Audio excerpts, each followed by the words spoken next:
अस्सलामुअलैकुम नाज़रीन और हज़रात, मैं हूं आपकी होस्ट माहम रज़ा ख़ान और आप देख रहे हैं अल सऊदिया तिबी फाउंडेशन की जानिब से वीडियो।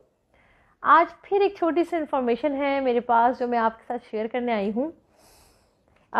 शायद जो इन्फॉर्मेशन मैं आपसे शेयर करती हूँ वो बहुत ही कम वीडियोस आपके साथ चैनल पर या सोशल मीडिया पे कोई शेयर करता होगा, और शायद करते भी होंगे अच्छे अच्छे लोग।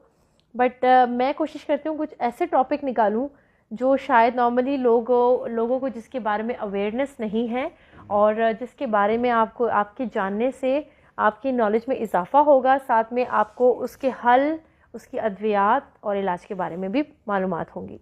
जनाब, आज हम चलते हैं अपने टॉपिक की तरफ। टॉपिक है कामयाब जिनसी अमल के लिए ज़क्र का बहुत सख्त होना ज़रूरी है।